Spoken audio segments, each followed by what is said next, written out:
larinya cepat sekali. Sehingga biarpun Panglima bersama pengawal-pengawalnya itu membalapkan kuda, ia masih dapat mengikuti mereka. Jauh di luar kota, rombongan itu memasuki sebuah hutan dan ternyata di pinggir hutan itu terdapat sebuah bangunan yang indah. Agaknya sebuah rumah peristirahatan pembesar Manchu. Ia melihat Giam Kokma memasuki rumah itu. Sedangkan para pengawal menuntun kuda ke kandang kuda di bagian belakang gedung itu. Han cepat melayang naik ke atas genteng. Dari atas ia mencari-cari namun tidak melihat bayangan musuhnya. Ia mencari terus dan akhirnya khawatir kalau kehilangan musuhnya, ia meloncat turun masuk ke dalam melalui jendela. Dan tiba di sebuah ruangan yang luas. Baru saja kakinya menginjak lantai, sebuah pintu terbuka dan yang muncul adalah Giam Chu. Panglima Berwok ini bertanya dengan wajah kaget dan heran. Adik Han, mengapa kau berada di sini? Cihu, ini rumah siapakah? Han balas bertanya, suaranya juga heran akan tetapi keren dan dingin. Ini rumahku, rumah peristirahatan. Dan sungguh kebetulan sekali kedatanganmu, adikku. Memang aku sedang memanggil berkumpul tokoh-tokoh pengawal istana di sini untuk memperkenalkannya kepadamu. Siapa tahu, engkau malah sudah datang ke sini. Bagaimana engkau bisa sampai ke sini? Cihu, aku mengejar musuh besarku, perwira muka kuning. Kemana dia? Harap Cihu jangan mencampuri, suruh dia keluar bersama musuh-musuhku yang lain. Adik Han, mengapa kau memaksa diri hendak menyebabkan kekacauan? Harap kau suka memandang mukaku dan mengingat encimu. Kalau kau melakukan hal-hal yang mengacaukan di sini dan membunuh panglima-panglima kerajaan, berarti kau akan mendatangkan malapetaka kepadaku. Mengapa mereka datang ke rumah Cihu di sini? Mau apa? Apa artinya ini semua? Adikku, mereka adalah panglima-panglima kerajaan. Tentu saja mereka pun sudah biasa mengadakan pertemuan dengan aku dan para tokoh pengawal. Lebih baik ku perkenalkan kau dengan para pengawal. Pada saat itu, beberapa buah pintu terbuka dan muncullah 3 orang yang amat aneh keadaannya. Han memandang tajam dan ia pun siap dan waspada. Maklum bahwa 3 orang yang muncul ini bukanlah orang-orang sembarangan dan ia mulai curiga terhadap Cihunya. Sam Willow Ciampua, inilah adik iparku yang gagah perkasa. Dan yang telah mempersiapkan tenaganya untuk membantu kerajaan. Inilah pendekar muda si Yehon. Adikku, Lo Ciampua itu adalah Sin Tiao Kui Ciamtek yang amat lihai dari Hitan. Adapun kedua orang Lo Ciampua ini adalah kedua saudara Bong yang berjuluk sepasang tikus kuburan. Juga memiliki ilmu kepandaian yang lihai sekali. Giam Chiang Kun memperkenalkan kepada Han. Han memandang mereka, terutama sekali si burung hantu yang amat aneh keadaannya itu. Burung hantu memandang Han dengan mata disipitkan, jelas sekali memandang rendah, kemudian berkata, adik iparmu ini lumayan juga, Giam Chiang Kun. Mungkin karena ketika bicara mulutnya terbuka dan mengeluarkan bau yang seperti sampah. 2 ekor lalat terbang menyambar ke arah mulutnya. Segala macam lalat mengganggu saja, kata si burung hantu dan 2 kali tampak sinar berkelebat ketika manusia aneh ini menggerakkan senjatanya yang seperti sabit. Dan tubuh 2 ekor lalat kecil itu jatuh ke lantai, terbelah menjadi 2. Han yang melihat ini diam-diam merasa ngeri dan kaget sekali. Maklum bahwa manusia yang seperti burung itu benar-benar amat sakti. Akan tetapi dia tidak mau peduli, lalu berkata kepada Giam Chiang Kun. Cihu, aku tidak ingin berkenalan dengan para Lo Ciampua ini, melainkan ingin segera berhadapan dengan musuh-musuhku. Suruh mereka keluar, atau terpaksa aku akan mencari mereka sendiri di dalam rumah ini. Bocah yang menjadi iparmu ini sungguh tidak memandang mata kepada kami, Chiang Kun. Siapakah yang menjadi musuh-musuh mereka yang dicarinya di sini? Tanya Bong Po Asik yang kepalanya botak dan ubun-ubunnya ada telurnya. Giam Chiang Kun menarik napas panjang. Inilah yang menyusahkan hatiku, Sam Willow Ciampue. Adik iparku ini mempunyai dendam pribadi terhadap rekan kita Giam Kokma dan 5 orang panglima lain. Dan berkeras hendak membunuh mereka. Bagaimana aku harus berbuat? Dia ini adalah adik iparku sendiri. Sedangkan membunuh 6 orang rekan panglima sama saja dengan pemberontakan. Adikku Han, pikirlah baik-baik. Sebaiknya engkau menghapus semua dendam pribadi yang tidak ada gunanya itu. Dan marilah menikmati kemuliaan di kerajaan bersama para Lo Ciampue ini. Percayalah, Kaisar amat bijaksana dan dapat menghargai seorang pandai. Han mengerutkan keningnya dan menggeleng kepala. Tidak bisa, Cihu. Daripada menjadi seorang anak yang putau, durhaka, yang tidak mau membalas kematian keluarga orang tuaku. Lebih baik aku menempuh segala bahaya sampai mati. Bocah sombong.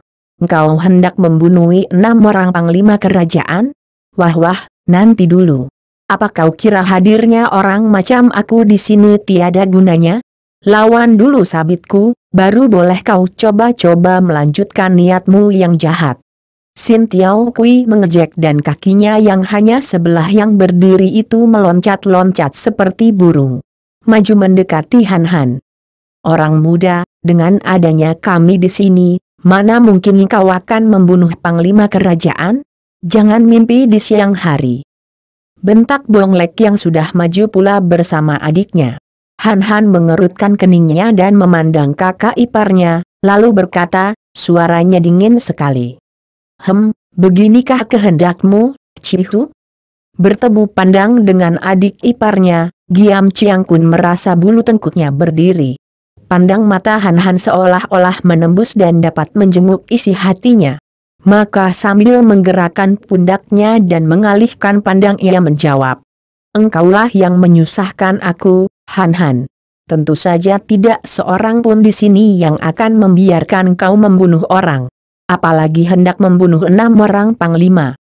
Bahkan aku sendiri mau tidak mau harus mencegahmu. Karena kalau aku membiarkanmu, berarti aku seorang pemberontak pula. Mengapa kau tidak mau sadar? Han memutar otaknya dan teringatlah ia akan semua kejadian semenjak malam tadi. Ia ingat akan percakapan antara Cihunya dan cicinya. Kemudian teringat akan perbuatan Giam Kokma sehingga perwira itu pergi ke tempat ini. Ternyata Cihunya sudah berada di sini pula bersama tokoh-tokoh ini. Bukankah semua ini sudah diatur lebih dulu? Dugaan ini menimbulkan amarah di hatinya, maka ia mengangkat muka membusungkan dada. Keputusanku sudah jelas. Aku akan mencari si keparat panglima muka kuning yang bernama Giam Kokma. Dan 5 orang sekutunya yang dulu menghancurkan keluarga orang tuaku. Kalau ada yang hendak menghalang, dia itu pun harus kuenyahkan. Orang muda yang sombong. 2 orang tikus kuburan sudah menubruk maju untuk menangkap Han. Mereka memandang rendah sekali. Pemuda itu masih bocah, biarpun keadaannya aneh dan sikapnya luar biasa dingin dan berani. Namun mempunyai kepandaian apakah? Han yang sudah marah itu membalikkan tubuh dan menggerakkan kedua tangannya mendorong. Karena maklum akan kelihayan 2 orang kakek ini, sekaligus ia telah mengerahkan Huyang Sinciang pada kedua lengannya. 2 orang itu terkejut setengah mati. Ketika ada hawa panas menyambar dan menyesakkan dada mereka. Membuyarkan semua tenaga Sin Kang mereka yang mereka pergunakan untuk menahan pukulan. Akhirnya mereka tidak kuat dan terpaksa melempar tubuh ke belakang. Terus bergulingan menjauhkan diri. Mereka meloncat bangun dengan wajah pucat dan mata terbelalak. Kiranya engkau mempunyai sedikit kepandaian. Si burung hantu membentak, akan tetapi sebelum ia turun tangan, terdengar suara ketawa. Burung yang jelek, jangan rampas korbanku. Serahkan bocah ini kepadaku. Tubuh Toat Beng Chiu Sian Li melayang turun dan tahu-tahu ia telah berhadapan dengan Han. Karena merasa pernah menjadi murid wanita ini, Han terkejut sekali dan otomatis ia menjura dengan hormat sambil berkata, Subo, harap jangan mencampuri urusan pribadiku. Kalian semua telah mendengarnya kan? Dia adalah muridku dan karena dia telah melakukan dosa melanggar peraturan-peraturan perguruan, maka dia sepenuhnya menjadi hakku. Hehe, aku bukanlah orang yang suka mencampuri urusan guru dan murid. Toat Beng Chiu Sian Li, muridmu ini sombong dan tidak benar. Memang perlu sekali akan pengajaranmu. Toat Beng Chiu Sian Li menghadapi Han Han sambil menyeringai. Bocah iblis murid durhaka. Apakah engkau tidak lekas berlutut minta ampun kepada gurumu? Han Han mengerutkan alisnya. Ia melihat Cihunya sudah duduk dengan tenang di atas kursi menghadapi meja. Juga sepasang tikus kuburan sudah mengambil tempat duduk. Sedangkan Sin Tiao Kui sudah berdiri dengan satu kaki. Sikap mereka semua seperti orang-orang yang hendak menonton pertunjukan menarik. Han Han menduga bahwa memang dia hendak diadu dengan bekas gurunya ini. Atau memang mereka hendak mencelakakannya dalam usaha mereka melindungi 6 orang musuh-musuhnya yang hendak ia basmi. Ia menjadi penasaran akan tetapi sedikit pun tidak gentar. Ia menghadapi Chiu Sian Li dan berkata lantang. Lo Ciampua, aku menghormatimu sebagai bekas guru. Akan tetapi sekarang aku bukanlah muridmu lagi. Tentang kesalahanku dahulu telah melarikan diri darimu, karena aku memang tidak suka menjadi muridmu. Sekarang, karena sedang menghadapi urusan pribadi hendak membasmi musuh-musuh keluargaku. Harap kau orang tua suka mengalah dan membiarkan aku membereskan urusan pribadiku. Kalau sudah selesai membasmi musuh-musuhku, barulah kita bicara tentang urusan kita. Si keparat bocah tak mengenal budi. Tak usah banyak bicara. Hayo lekas berlutut di depanku. Akan tetapi bentakan ini malah mendatangkan rasa penasaran di hati Han Han. Selama ia keluar dari Pulau Es, dia selalu dimusuhi orang. Baik oleh tokoh-tokoh Kengou yang disebut golongan putih maupun oleh tokoh-tokoh golongan hitam. Rasa penasaran ini membuat ia marah dan nekat. Toat Beng Chiu Sian Li, engkau mempunyai pendirian. Aku pun punya. Aku akan membasmi musuh-musuhku. Dan siapapun yang menghalangiku, biar engkau sekalipun, akan kulawan. Wah, baru sekarang aku melihat murid lebih galak dari gurunya. Kata Sin Tiao Kui sambil tertawa. Tutup mulutmu, burung buruk. Kau kira aku tidak dapat menguasai muridku? Han Han, sekali lagi, engkau tidak mau taat? Terserah kepadamu. Aku tidak menganggapmu sebagai guru lagi. Toat Beng Chiu Sian Li mengeluarkan suara teriakan melengking. Dan tiba-tiba rantai gelang yang dijadikan anting-anting telinganya itu menyambar dari kanan kiri. Yang kiri menyambar kepala Han Han, yang kanan menyambar ke arah dada. Sambaran kedua benda itu cepat dan kuat sekali. Mengeluarkan bunyi berdesing dan Han Han yang tidak keburu mengelak. Mengerahkan tenaganya dan menghantam ke arah dua ujung rantai gelang itu dengan kedua telapak tangannya. Tanpa disangka-sangka oleh Han Han, pukulan nenek itu sudah menyusul pada saat ia menggerakkan tangan menangkis. Sehingga dadanya kena didorong oleh tangan kiri nenek itu. Tubuh Han Han roboh bergulingan, dadanya ampek dan napasnya sesak. Akan tetapi ia menahan napas dan meloncat bangun. Juga nenek itu terkejut bukan main karena tangkisan kedua tangan pemuda itu. Yang membuat rantai gelangnya kehilangan dua buah mata gelang yang pecah terkena hantaman tangan Han Han. Bocah keparat, berani kau melawan Toat Beng Chiu Sian Li. Nenek itu memekuk dan tubuhnya sudah melayang naik. Dan meluncur ke arah Han Han dengan terjangan dahsyat sekali. Kedua tangan nenek itu mengirim pukulan-pukulan Toat Beng Tok Chiang, tangan beracun pencabut nyawa. Hawa pukulan kedua tangannya bercuitan bunyinya dan tercium bau amis sebelum pukulan itu datang. Melihat ini, Han Han maklum bahwa ia menghadapi lawan yang lebih lihai daripada Gak Liat atau Ma Bin Lomo. Maka ia cepat mengerahkan tenaganya dan menyambut pukulan itu dengan tangkisan. Dan menggunakan tenaga sakti Suat Im Sin Chiang. Dua pasang telapak tangan bertemu dan akibatnya kembali Han Han terjengkang dan bergulingan. Akan tetapi nenek itu berdiri menggigil dan mulutnya berseru berkali-kali, Memang ia merasa heran setengah mati mendapat kenyataan. Betapa kekuatan Im Keng bocah itu lebih hebat daripada Suat Im Sin Chiang Ma bin Lomo sendiri. Heh, Dewi pemabuk, apakah engkau kewalahan menghadapi muridmu sendiri? Si burung hantu mengejek sambil tertawa. Nenek itu melengking tinggi karena marahnya, tubuhnya berkelebat cepat ke depan. Dan segera Han Han dihujani serangan dengan kedua tangan yang bergantian memukul. Kedua kaki yang bergantian menendang, dan sepasang anting-anting raksasa yang menyambar-nyambar dari kiri kanan. Hebat bukan main sepak terjang nenek ini sehingga secara berturut-turut Han Han terdesak. Beberapa kali menerima pukulan dan hantaman senjata rantai gelang, sehingga ia terguling-guling dan merasa tubuhnya sakit-sakit semua. Sepasang tikus kuburan bertepuk-tepuk tangan saking gembira dan memang mereka kagum bukan main. Sudah lama mereka mendengar nama besar Toat Beng Chiu Sian Li, akan tetapi baru sekarang mereka menyaksikan kelihayan nenek itu. Tadi mereka sudah mengenal kehebatan tenaga bocah itu, kini melihat betapa nenek itu mendesak dan menghimpit. Sedikit pun tidak memberi kesempatan kepada Han Han. Tentu saja mereka menjadi kagum sekali. Adapun Giam Chiang Kun yang menyaksikan betapa adik istrinya terancam bahaya maut hanya tenang-tenang saja. Karena sesungguhnya ia menganggap Han Han sebagai ancaman bagi dirinya sendiri. Seperti yang pernah dilakukan oleh Ma Bin Lomo dan Gak Liat, nenek ini pun tidak ingin membunuh Han Han. Karena dia sudah mendengar dari 3 orang muridnya tentang keadaan diri Han Han yang memiliki ilmu kepandaian luar biasa. Dia pun diam-diam menduga bahwa Han Han tentu telah mewarisi ilmu-ilmu dari Pulau Es. Maka ia ingin memaksa anak muda itu untuk membuka rahasia tentang Pulau Es. Ingin menangkapnya dan membawanya pergi. Di samping ini, juga ia ingin memamerkan kepandaiannya kepada para jagoan kerajaan.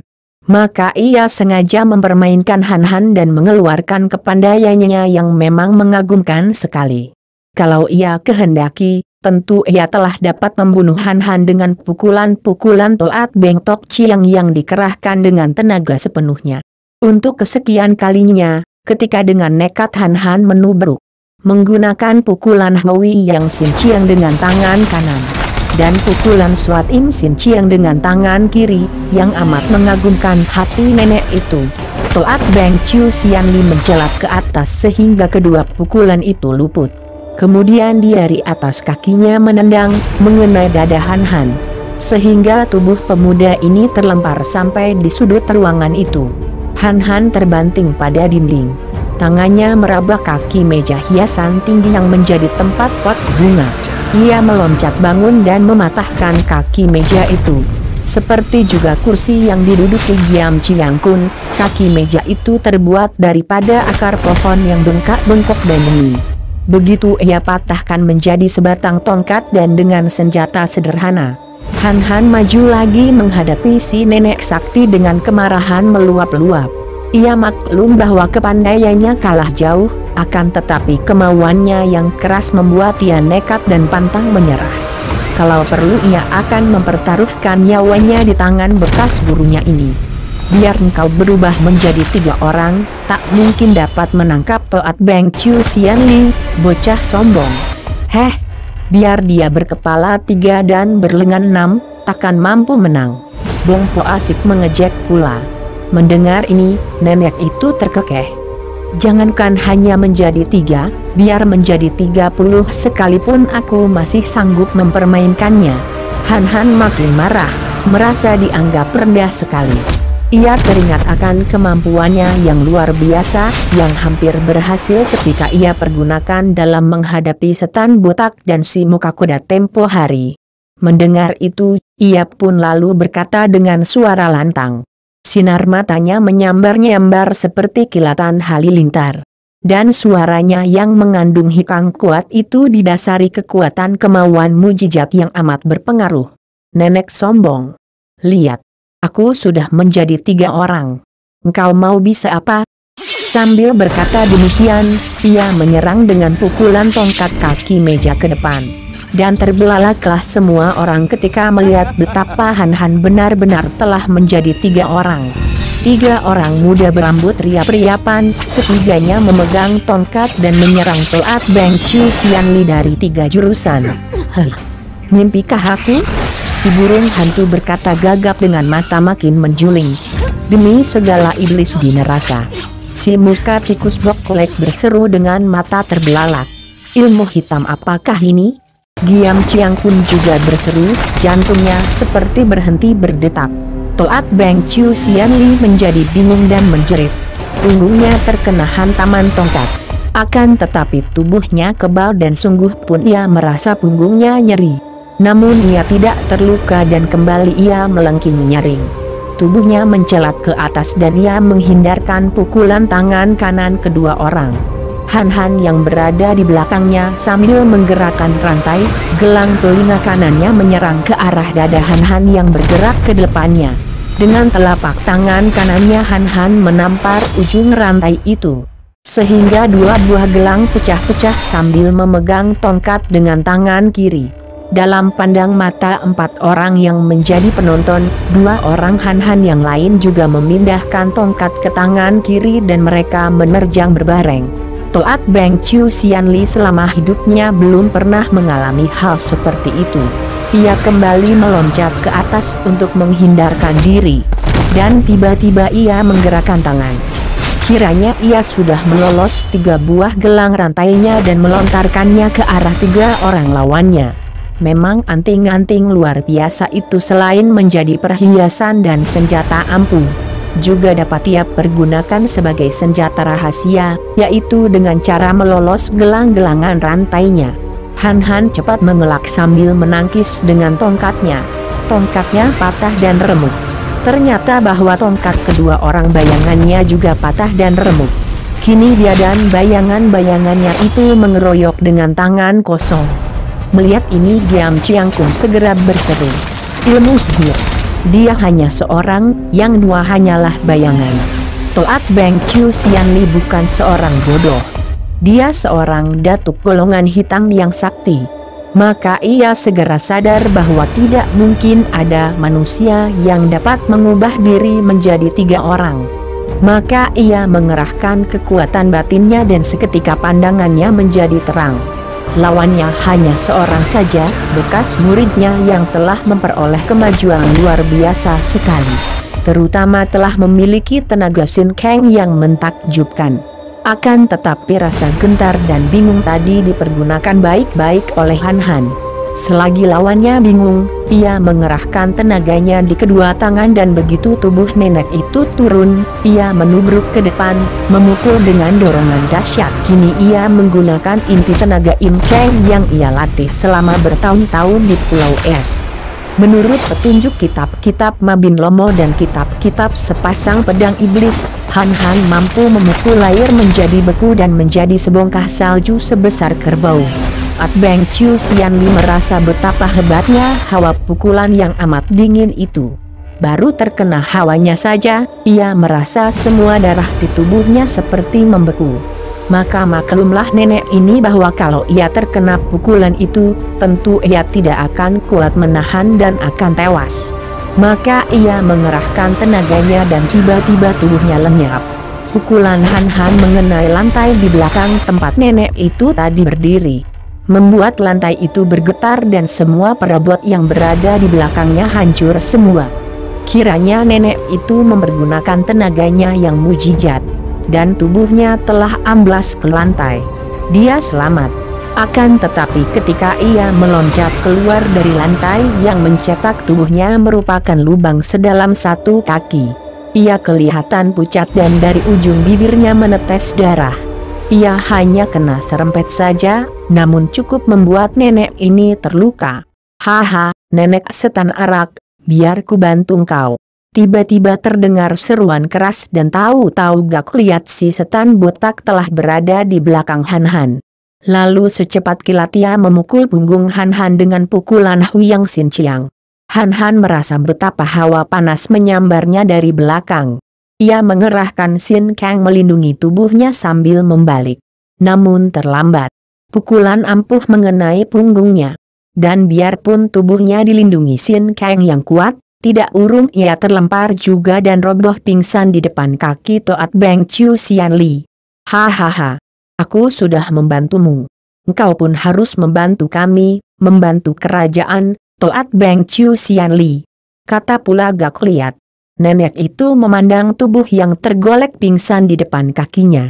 Mengusap darah dari ujung bibirnya dan menarik napas panjang.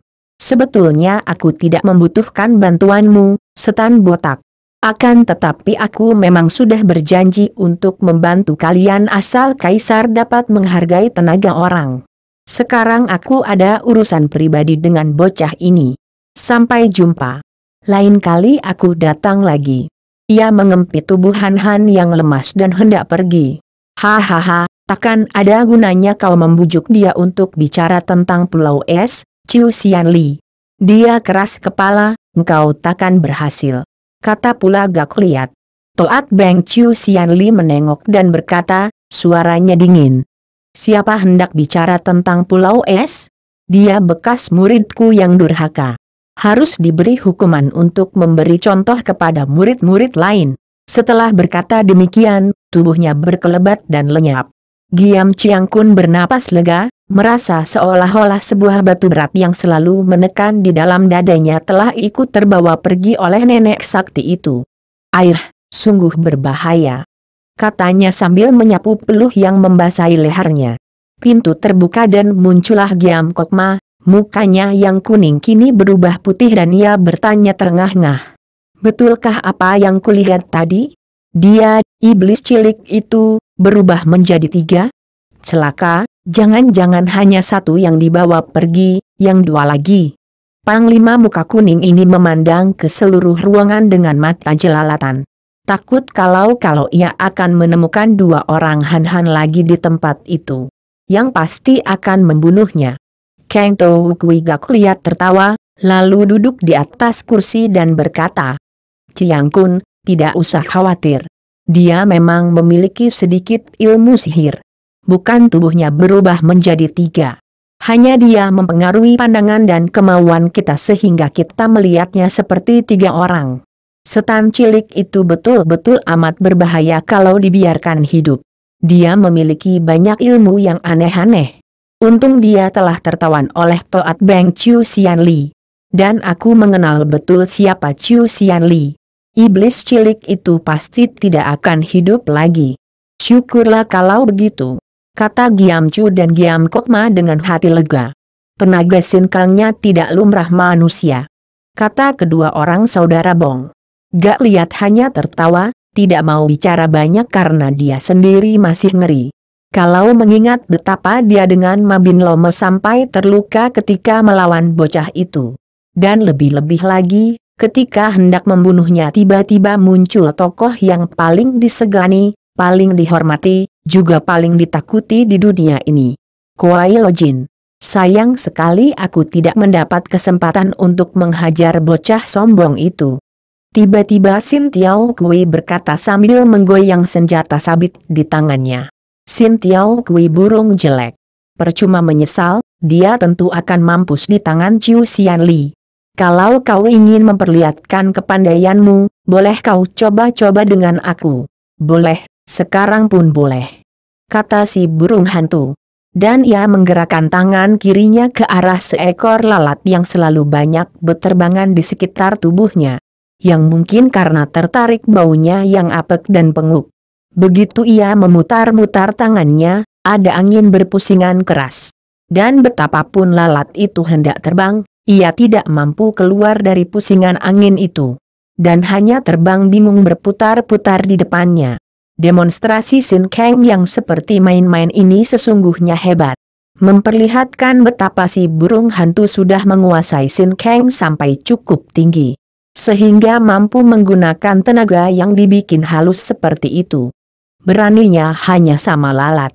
Setan botak tertawa dan menggerakkan tangannya mendorong ke arah lalat yang berterbangan berputaran itu. Lalat itu jatuh dan hangus. Huyang Sin Chiang boleh jadi dapat menghanguskan seekor lalat, akan tetapi aku tidak takut. Si burung hantu mendengus. Katanya menentang. Melihat ini, Giam Chiang Kun lalu bangkit berdiri dan menengahi mereka. Hatinya kesal menyaksikan ulah kedua orang sakti yang aneh, seperti kanak-kanak yang saling tidak mau mengalah. Sudahlah, harap Jiwi Lo Ciampua suka menghentikan main-main yang berbahaya ini. Gak Lo Ciampua, bagaimanakah dengan hasil perjalanan Lo Ciampua? Seperti Chiang Kun telah melihat sendiri, Toat Beng Chiu Sian Li sudah menyanggupi untuk membantu kita. Biarpun omongan nenek tua bangka itu belum tentu dapat dipegang. Akan tetapi saya yakin bahwa dia tidak akan sudi membantu kaum pemberontak. Tentang Mabin Lomo, memang si muka kuda yang menjemukan itu sukar sekali diurus. Akan tetapi saya mempunyai daya upaya untuk membubarkan murid-muridnya yang selalu dia tanamkan bibit kebencian kepada pemerintah baru dalam hati mereka. Si muka kuda itu mengira bahwa tidak ada orang mengetahui rahasianya. Dia lupa bahwa tidak mudah orang menyembunyikan rahasia dari Kang Towakui. Bagus. Rahasia apakah itu Lo Ciampua? Murid-murid Mabin Lomo sudah banyak mendatangkan banyak kepusingan pada para penjaga di perbatasan. Kalau kita dapat menundukkan mereka, berarti semua tenaga anti pemberontakan dapat dikerahkan menghadapi secuhan saja. Rahasia besar Mabin Lomo, rahasia busuk. Gak lihat tertawa, menyambar guci arak di atas meja. Lalu minum arak sampai terdengar bunyi menggelogok di tenggorokannya. Setiap orang muridnya adalah putra-putri keluarga yang terbasmi habis. Semua muridnya percaya dan mengira bahwa keluarga mereka terbasmi oleh pasukan Manchu. Padahal tidak seorang pun keluarga mereka terbasmi oleh pasukan Manchu. Yang membunuh keluarga mereka adalah Mabin Lomo sendiri. Sepasang tikus kuburan terkejut. Mereka juga mengenal siapa adanya Mabin Lomo, seorang bekas menteri kerajaan Beng Tiao yang tentu saja anti kerajaan Manchu. Mereka mendengar betapa di Inkoksan, di puncak pegunungan Tai Hang San, kakek itu melatih puluhan orang murid yang kini telah menjadi orang-orang muda berilmu, yang di mana-mana memusingkan petugas kerajaan karena mereka itu selalu melakukan kekacauan. Mereka ini mendengar bahwa para murid Inkoksan memusuhi kerajaan Manchu. Karena mereka adalah keturunan para keluarga yang terbasmi oleh pasukan Manchu dalam perang. Gak Lo Ciampua. Benarkah itu? Kang Towakui melototkan matanya kepada kedua orang saudara Bong ini. Mengapa tidak benar? Orang lain boleh ditipu, akan tetapi aku tidak. Aku mengetahui rahasia Mabin Lomo. Dia memilih calon murid, laki-laki atau perempuan yang memiliki tulang dan bakat baik, kemudian ia membasmi keluarga calon murid itu. Mengatakan bahwa yang membasmi adalah orang-orang Manchu. Dan ia membawa murid itu ke Inkoksan dan selain memberi kepandaian, juga menanamkan kebencian terhadap pemerintah Cheng. Dalam usahanya membentuk barisan orang-orang muda yang membenci pemerintah baru itu, ia dibantu oleh si muka tengkorak Swi Choan, si muka Bopeng Ou Kia dan Kek Buah Wasiu. Kalau murid-murid itu tahu akan tipu muslihat guru mereka, hahaha, hendak kulihat apa yang akan dapat dilakukan si muka kuda. Hahaha. Akan tetapi, betapa mungkin dapat menginsafkan para muridnya, Lo Ciampua? Hal itu memang sukar, akan tetapi saya rasa Putri Nirahai akan dapat mencari akalnya. Tentang siasat, sebaiknya kita serahkan kepada sang putri yang 100 kali lebih cerdik daripada saya si tua bangka. Dan tentang gadis Manchu yang menjadi adik angkat Han Han, agaknya Chiang Kun tentu sudah mendengar dari murid saya Ouyang Kongcu. Ouyang Kongcu memang sudah pulang bersama Lulu. Akan tetapi gadis itu hanya menimbulkan keributan saja. Dia telah diterima di istana, bahkan telah diangkat menjadi Siuli. Akan tetapi baru beberapa hari saja dia sudah minggat entah kemana. Kini Ouyang Kongcu sedang berusaha mencarinya dan belum pulang. Wah, sungguh merepotkan. Dan Putri Nirahai, apakah sudah pulang? Belum. Marilah kita kembali ke kota raja. Kita harus memberi laporan kepada Pangeran Ouyang Chinkok, dan aku sendiri masih menghadapi kesukaran. Tak tahu aku bagaimana harus menyampaikan kepada istriku tentang adiknya. Jawab Giam Chiang Kun, dan Giam Kok Ma berkata, sebaiknya kalau dikatakan bahwa adik iparmu itu pergi tanpa pamit mencari Lulu. Bukankah alasan itu yang paling baik? Giam Chu mengangguk-angguk. Agaknya benar begitu. Memang tidak ada alasan lain. Kembalilah mereka beramai ke kota raja. Giam Kok Ma menjadi girang bukan main, dan baru pada malam hari itu ia dapat tidur setelah beberapa malam semenjak diberitahu Giam Chu bahwa dia dan rekan-rekannya diancam oleh Han Han. Ia sama sekali tidak dapat tidur nyenyak, tidak dapat makan enak. Di dalam kempitan seorang sakti seperti Toat Beng Chiu Sian Li, apalagi 2 jalan darahnya telah ditotok. Biarpun sudah sadar Han Han tidak mampu berbuat apa-apa. Melihat dirinya dikempit dan dibawa lari cepat sekali, Han Han berkata, Toat Beng Chiu Sian Li, setelah aku kalah, mengapa susah payah membawa aku pergi? Lebih baik kau bunuh sajalah aku, habis perkara. Mendengar ini, Toat Beng Chiu Sian Li melemparkan tubuh Han Han ke atas tanah lalu berkata, enak saja membunuhmu. Engkau telah berdosa, telah melanggar peraturan di Inkoksan. Engkau harus dihukum. Ataukah engkau dapat bicara sesuatu untuk meringankan hukumanmu? Aku tahu isi hatimu, Chiu Sian Li. Engkau telah menyaksikan kelihayanku dan engkau menghendaki agar supaya aku bicara tentang Pulau Es, bukan? Benar, bicaralah, dan aku akan memperingan hukuman. Bahkan mungkin saja aku mengampunimu, tergantung dari berharga atau tidaknya bicaramu. Han Han berpikir dan hatinya kecewa bukan main. Beginikah wataknya orang-orang pandai di dunia ini? Gak lihat, Siang Koan Li dan nenek ini adalah orang-orang sakti yang berkepandaian tinggi. Sukar dicari bandingnya, namun toh mereka masih belum puas akan apa yang mereka miliki. Masih amat rakus akan ilmu orang lain. Tidak salah ucapan orang pandai di zaman dahulu bahwa kalau menurutkan nafsu, manusia ini ingin memeluk dunia, ingin menyamai kekuasaan Tuhan. Kalau ia bicara tentang Pulau Es, nyawanya akan diampuni, tidak akan dibunuh. Benarkah ini? Andai kata benar dan ia menunjukkan Pulau Es kepada nenek ini, padahal dia sendiri sangsi, apakah dia akan sanggup mencari pulau itu? Berarti dia mengkhianati penghuni Pulau Es. Padahal dia dan Lulu telah menerima budi yang bukan main besarnya dari penghuni Pulau Es. Apakah artinya hidup menjadi pengkhianat? Dia sudah menjadi anak putau, belum mampu membalas kematian orang tuanya. Apakah kini mau ditambah menjadi pengkhianat lagi? Biarpun kakeknya seorang jahat, dia akan berusaha agar tidak menjadi orang yang tidak berharga. Lebih baik mati sebagai seorang yang mempertahankan kebenaran, daripada hidup sebagai seorang manusia yang rendah budi. Han Han berkata tegas. Tidak ada yang dapat aku bicarakan tentang Pulau Es. Bocah keras kepala. Apakah engkau ingin kusiksa? Sesukamulah. Sehebat-hebatnya siksaan hanya akan berakhir dengan kematian, dan aku tidak takut mati, Chiu Sian Li. Mabin Lomo dan Kang To Kui sudah menyiksaku habis-habisan, mereka pun hanya melelahkan diri sendiri. Sia-sia. Lebih baik kau bunuh saja aku, habis perkara. Engkau tidak pusing, aku pun tidak jemu. Memang luar biasa sekali ketabahan yang tidak lumrah manusia ini. Dan memang dia tidak hanya menggertak atau pura-pura saja. Ia akan mampu menghadapi maut dengan mata terbuka. Enaknya. Engkau akan kubawa ke Inkoksan, akan kuberi hukuman agar menjadi contoh bagi semua murid yang murtad.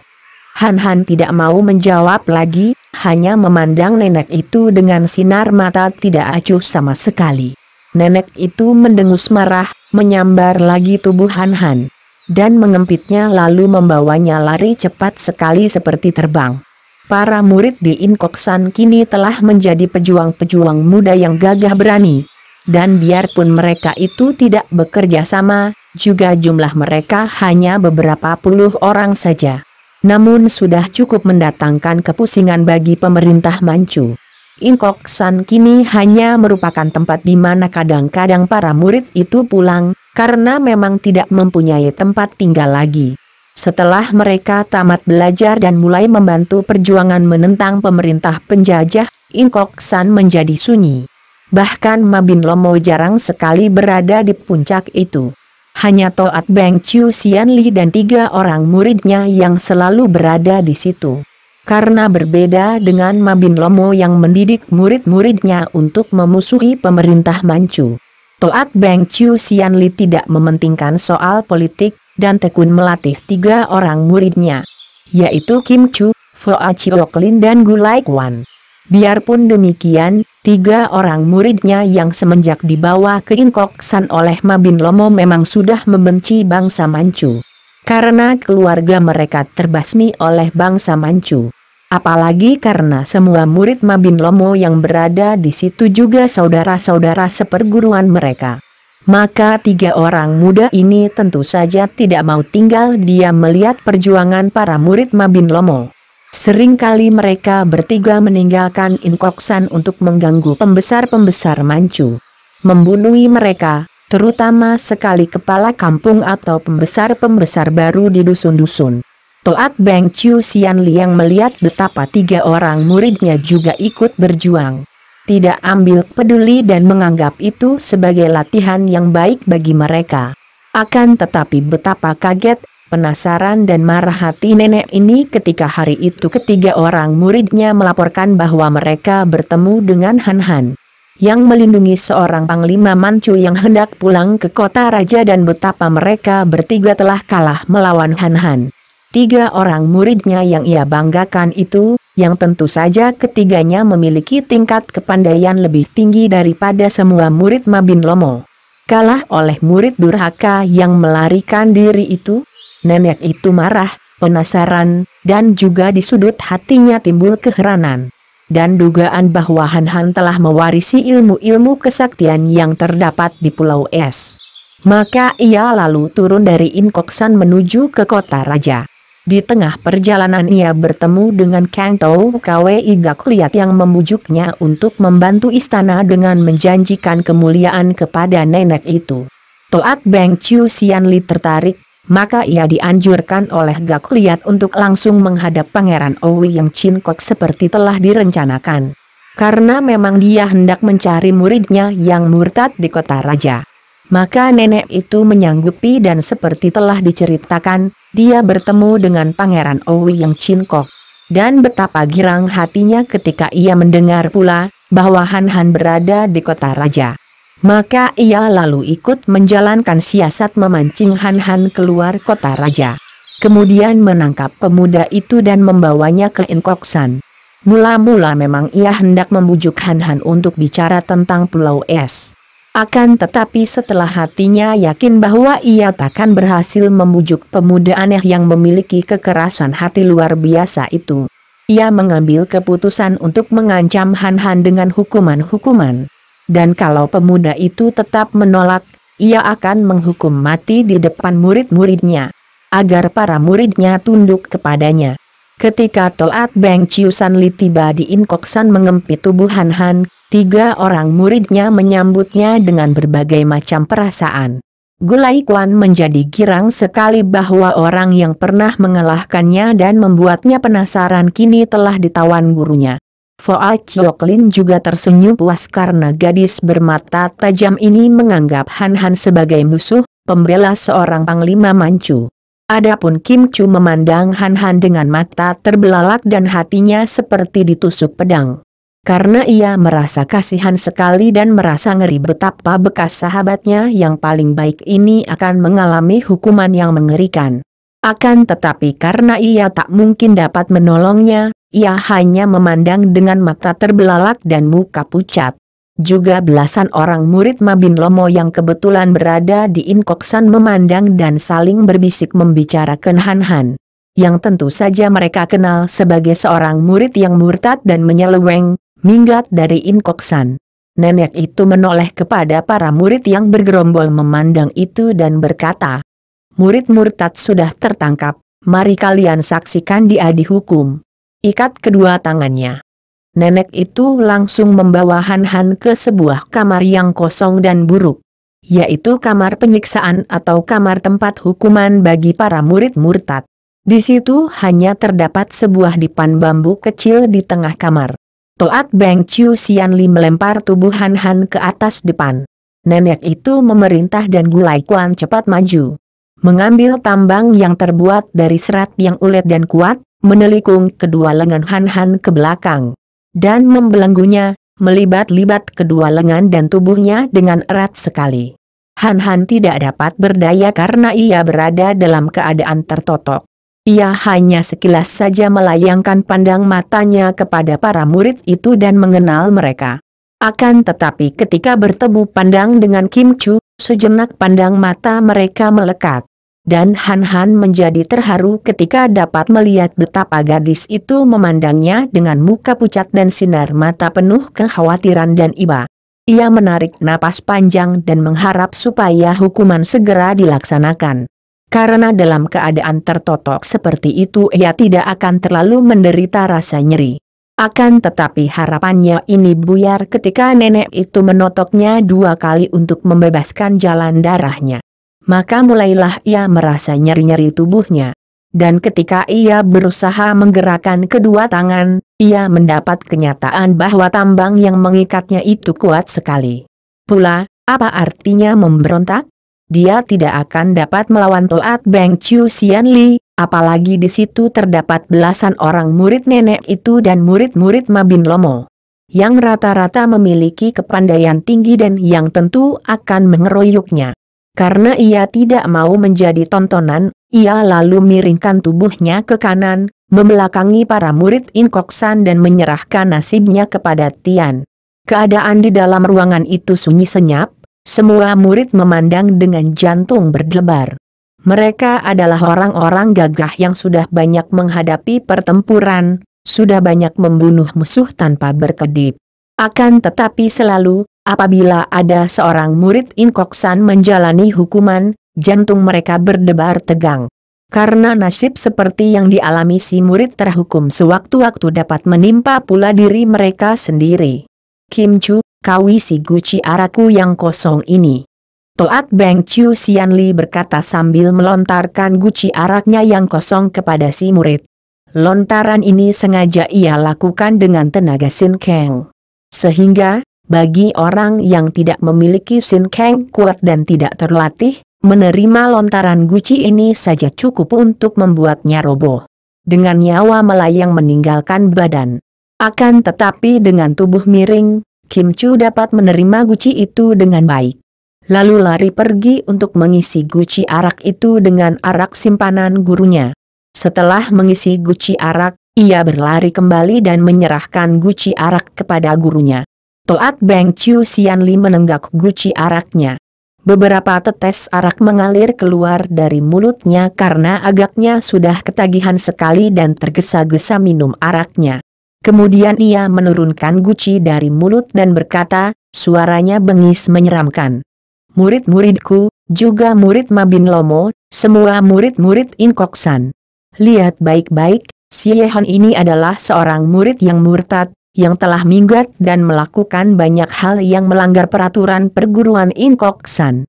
Oleh karena itu, hari ini kalian akan menyaksikan dia dihukum. Akan tetapi sebelum hukuman dilakukan, aku masih memberi kesempatan kepadanya untuk membuka suatu rahasia. Apabila dia suka bicara, mungkin sekali aku akan mengampuninya. Han Han, sekarang tibalah saat terakhir bagimu. Masihkah engkau berkeras kepala dan tidak mau bicara tentang rahasia itu kepadaku? Hening sejenak di situ. Keheningan yang mencekam perasaan. Semua murid ingin mendengarkan jawaban Han Han. Kim Chu yang makin pucat mukanya itu terdengar berkata, seperti orang mimpi.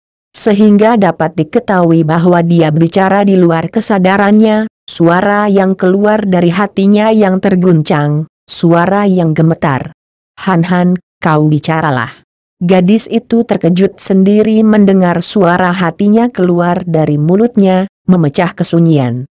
Ketika ia sadar bahwa semua mata kini ditujukan kepadanya, wajahnya menjadi merah.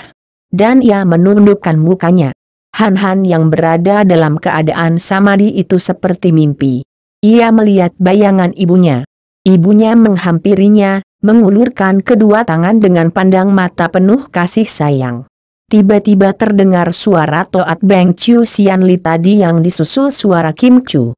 Bayangan ibunya melangkah mundur. Kemudian membalikan tubuh dan berdiri membelakanginya seperti orang berduka menundukkan muka. Karena Han ingin agar kematian segera menjemputnya. Agar ia dapat mengikuti ibunya yang memiliki sinar mata demikian penuh kasih sayang. Yang tak pernah ia temui dalam pandang mata siapapun di dunia ini. Melebihi kemesraan pandang mata Lulu. Ia lalu menggelengkan kepala untuk menjawab pertanyaan Toat Beng Chiu Sian Li dan anjuran Kim Chu.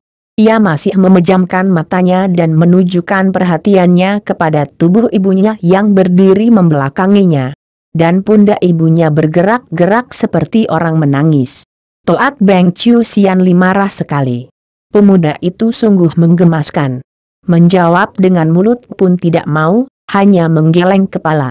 "Gulai Kuan, ambil golok," bentaknya. Gulai Kuan meloncat ke sudut di mana terdapat sebatang golok. Golok ini memang dipersiapkan di tempat itu bersama alat-alat lain untuk menghukum murid murtad. Semua orang murid di situ tahu belaka bahwa murid-murid yang melarikan diri akan dihukum dengan pembuntungan kaki. Mereka memandang dan makin tegang ketika Gulai Kuan berdiri di dekat gurunya membawa golok. "Lai Kuan, aku menunjuk engkau sebagai pelaksana hukuman. Kau pergunakan golok itu untuk memenggal leher si Han." Suara nenek ini bagaikan halilintar menyambar, membuat wajah para murid menjadi pucat. Gulai Kuan sendiri yang tadinya berseri wajahnya karena dia diberi kehormatan sebagai pelaksana hukuman, terbelalak mendengar ucapan gurunya itu. Dia memang penasaran dan marah kepada Han. Akan tetapi tadinya dia tidak mengira bahwa dia akan diperintahkan memenggal leher Han. Lehernya, Subo?" tanyanya, seolah-olah ia khawatir kalau ia salah mendengar perintah gurunya. Toat Beng Chiu Sian Li memandang muridnya ini dengan mata mendelik. "Lehernya, kau dengar? Lehernya, penggal lehernya. Bocah keparat ini harus mati." Setelah berkata demikian, nenek itu mengangkat guci araknya dan minum arak menggelogok. Dengan mata mengerling ke arah dipan untuk menyaksikan pelaksanaan hukuman dan menikmatinya sambil minum arak. Gulai Kuan mengangkat gelolok itu ke atas mukanya sungguh-sungguh. Dan kini sinar matanya mengandung kekejaman. Ia hanya pelaksana dan ia harus mentaati perintah gurunya. Semua murid yang menyaksikan itu mengikuti setiap gerakan tangan Gulai Kuan yang mengangkat gelolok ke atas dengan hati berdebar-debar. Kemudian Gulai Kuan mengerahkan tenaga pada lengannya, berseru keras. Golok itu berubah menjadi sinar putih menyilaukan mata yang menyambar dari atas ke bawah, menuju leher Han yang rebah miring ke kanan membelakanginya. "Jangan!" jeritan ini keluar dari mulut Kim Chu. Dan gadis ini sudah menyambitkan sebuah senjata rahasia. Berbentuk bola baja berduri yang menyambar cepat sekali ke arah golok yang sedang melayang menuju ke leher Han. Golok yang tadinya melayang turun ke arah leher Han itu terpukul senjata rahasia, menyeleweng ke kiri, menyambar kaki kiri Han. Kaki kiri Han terbabat golok, buntung di atas lututnya dan darah mengucur deras. Kaki yang buntung terlempar ke bawah dipan. Han menjerit, dengan mata masih terpejam karena ia melihat bayangan ibunya melangkah pergi. Makin lama makin jauh dan makin kecil, sehingga akhirnya lenyap.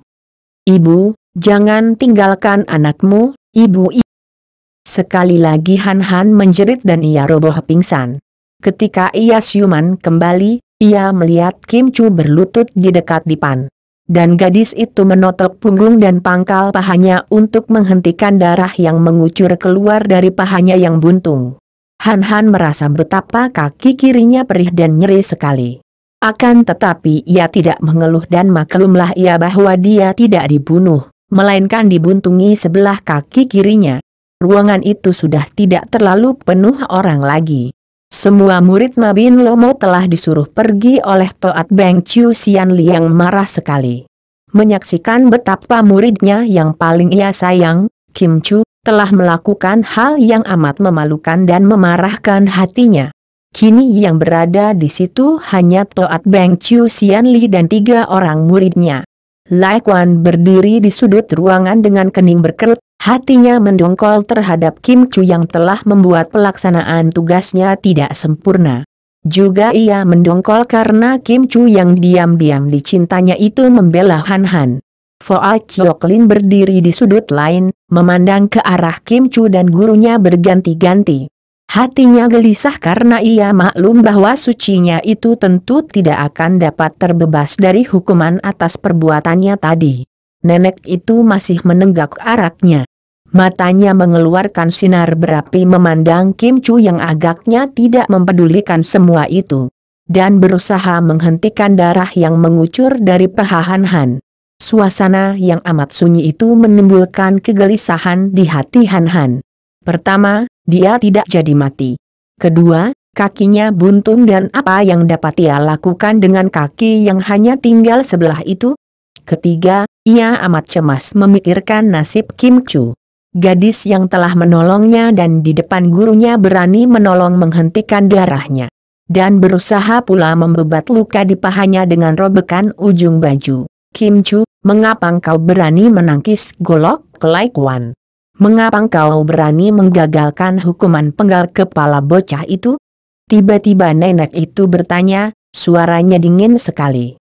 Perlahan dan lambat, namun malah mendatangkan pengaruh yang menyeramkan. Mengandung ancaman yang mengerikan. Han Han tersentak kaget, memandang Kim Chu. Hatinya penuh haru dan tak terasa lagi 2 butir air mata menitik dari kedua matanya. Jadi gadis ini tidak hanya menolongnya setelah kakinya buntung, bahkan gadis ini telah menolong nyawanya. Menangkis golok Lai Quan yang tadinya hendak memenggal lehernya. Duhai Kim Chu, mengapa kau lakukan itu? Ia berbisik lirih sambil memandang gadis itu dengan mata basah. Kim Chu mendengar bisikan ini dan menoleh, memandang kepadanya. Mata gadis ini pun basah air mata, dan sejenak mereka berpandangan. Han Han merasa seolah-olah ada sesuatu yang aneh sekali memancar keluar dari pandang mata gadis itu, yang membuat jantungnya seperti ditusuk, yang membuatnya terharu sekali. Kim Chu, jawablah. Toat Beng Chiu Xianli membentak sambil menghentakkan kakinya ke atas lantai. Dia marah sekali sehingga bantingan kakinya pada lantai membuat ruangan itu tergetar. Setelah melepaskan pandang matanya dari wajah Han Han, Kim Chu bangkit berdiri dan berkata, Subo, Teocu menangkis golok Gu Suheng karena Teocu menjaga nama baik Subo. Dan nama kehormatan perguruan Inkok San. Semenjak dahulu, peraturan di Inkok San amatlah adil. Hukuman dijatuhkan sesuai dengan dosanya. Han Han memang bersalah, kesalahannya adalah melarikan diri dari Inkok San. Dan semenjak dahulu, hukuman bagi murid yang melarikan diri adalah kakinya dibuntungkan. Akan tetapi Subo hendak memenggal lehernya, maka terpaksa Teocu turun tangan. Dan sekarang Han Han sudah buntung kaki kirinya, berarti bahwa Tian menyetujui pendapat Teocu. Nenek itu mengerutkan kening. Engkau pandai bicara. Akan tetapi mengapa engkau menolongnya dan mengobatinya pula? Subo, betapapun juga, Han Han adalah bekas suteku. Bagaimana Teocu dapat membiarkan dia menderita seperti ini? Teocu merasa kasihan. Bocah tak bermalu. Apa kau kira mudah saja membohongi aku? Apa kau kira mataku buta tak dapat melihat bahwa engkau mencinta pemuda ini? Wajah Lai Quan merah, matanya beringas. Juga wajah Kim Chu menjadi merah sekali, ia menundukkan mukanya. Han Han memandang bengong, mengeluh dan bangkit duduk. Toat Beng Chiu Xianli, harap jangan menyalahkan Kim Chu. Kalau engkau masih penasaran, bunuhlah aku, masih belum terlambat. Kim Chu menjerit, membalikkan tubuh dan memandangnya. Han Han tidak boleh begitu. Murid yang sudah dihukum, tidak akan dihukum lagi. Keparat. Engkau sudah bukan muridku lagi. Dengan kaki buntung, Hendak kulihat apakah engkau akan bisa hidup lagi. Dan kalaupun hidup, engkau akan bisa berbuat apa? Engkau telah menjadi seorang buntung, seorang penderita cacat yang tidak berguna lagi. Pergilah. Kim Chu, engkau masuk kamarmu dan sebelum ku suruh keluar, engkau tidak boleh meninggalkan kamarmu. Kim Chu memandang Han Han sejenak lalu membalikan tubuh lari dari ruangan itu dengan isak tertahan. Han Han menghela napas, lalu bangkit berdiri dengan sebelah kaki. Seluruh tubuhnya menggigil oleh rasa nyeri yang nyut-nyut rasanya. Membuat ia pucat sekali menahan rasa nyeri. Seluruh tubuhnya seperti ditusuk-tusuk dan kepalanya pening, pandang matanya berkunang. Terpaksa ia memejamkan mata untuk menghilangkan bintang-bintang yang menari-nari di depan matanya, ratusan bintang. Namun, ketika ia memejamkan mata, bintang-bintang itu makin bersinar dan makin cepat bergerak-gerak di depan matanya. Inikah pemuda yang telah mewarisi ilmu dari Pulau Es? Si buntung yang tiada guna, lihat betapa lemahnya. Mendengar suara ejekan dan ketawa yang amat menusuk perasaan itu, bangkitlah amarah di hati Han Han. Ia segera mengerahkan tenaganya dan hawa yang hangat mengalir di tubuhnya. Akan tetapi aneh sekali. Dahulu kalau dia sudah marah dan mengerahkan Sin Kang, selalu timbul sifat beringas dan buas yang membuat ia ingin melihat darah mengalir di tubuh lawan. Ingin melihat lawan tergolek tak bernyawa di depan kakinya. Kini perasaan itu tidak ada, perasaan yang dahulu menyiksa hatinya setelah ia melihat akibat daripada kebuasannya. Kini ia merasa tenang dan setelah ia mengerahkan tenaga, kepeningan kepalanya berkurang. Ia membuka mata, lalu melangkah. Ia lupa bahwa kakinya tinggal sebuah, maka ia tersuruk ke depan dan roboh menelungkup. Gulai Kuan hanya memandang dengan muka keruh. Ia membenci Han Han setelah mendengar pernyataan gurunya bahwa Kim Chu mencinta pemuda yang kini buntung kakinya itu. Adapun Foa Chioklin memandang dengan mata tajam, tidak ada perasaan apa-apa terbayang di wajahnya.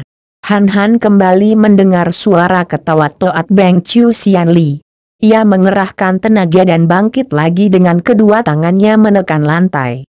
Lalu berdiri dan dengan hati-hati ia berloncatan dengan sebelah kaki menuju ke pintu. Terus keluar dari rumah perguruan Inkok San itu. Akan tetapi dalam keadaan menderita nyeri yang hebat itu, ia tidak melihat jurusan. Dan kiranya ia keluar dari pintu belakang memasuki taman Inkok San. Ia berloncatan terus dengan sebelah kakinya. Hari sudah lewat senja. Taman itu mulai gelap. Akan tetapi Han Han berloncatan terus, kalau hendak roboh ia menangkap batang pohon. Mengasuh sebentar untuk melenyapkan rasa berdenyut-denyut di kaki yang naik ke dada dan kepala. Dipatahkannya sebuah cabang pohon yang rendah. Dibuangnya ranting dan daun, dan cabang itu ia pergunakan sebagai tongkat. Ia berloncatan, lambat sekali, terus ke depan. Akhirnya ia roboh juga, setengah pingsan setengah tidur di bawah pohon di luar taman dalam sebuah hutan siong. Menggeletak terlentang dan tongkatnya melintang di atas dadanya. Menjelang subuh, ia terbangun oleh suara kokok ayam hutan. Dilihatnya, cuaca masih amat gelap, hawanya dingin bukan main. Rasa nyeri pada kakinya sudah banyak berkurang. Dapat ditahankan, akan tetapi perutnya terasa perih sekali karena lapar.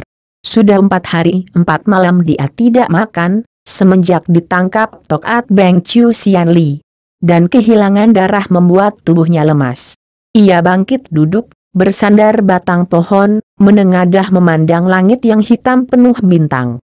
Amat indah pemandangan di angkasa itu. Adakah ibunya di sana, di antara bintang-bintang itu? Alangkah akan senangnya dapat berada di sana di samping ibunya. Jauh daripada penderitaan hidup. Mati sudah pasti tidak seburuk hidup kalau menderita begini. Yang jelas, tidak akan ia rasakan lagi nyeri-nyeri di tubuh, lapar di perut dan kepusingan karena segala kegagalan yang dialaminya. Kini ia menjadi seorang tanpa daksa, murid buntung yang tentu tidak akan ada gunanya. Seperti yang dikatakan Toat Beng Chiu Sian Li. Apalagi hendak membalas dendam orang tuanya, melangkah pun harus berloncatan dibantu tongkat, itu pun tidak tegak. Tugasnya belum selesai sama sekali. Ia meraba dadanya. Kantung berisi surat-surat peninggalan penghuni Pulau Es masih disimpannya. Surat-surat itu belum dapat ia sampaikan kepada orang yang berhak menerimanya. Kewajiban ini belum dilaksanakan. Kemudian membalas dendam keluarganya juga sama sekali tidak dapat dilaksanakannya. Seorang di antara 7 perwira musuhnya telah menjadi cihunya. Biarpun kini ia menduga bahwa cihunya bersekongkol dengan tokoh-tokoh istana itu, menyerahkannya kepada Toat Beng Chiu Sian Li, tetap saja ia tidak mungkin akan dapat membunuh orang yang dicinta cicinya.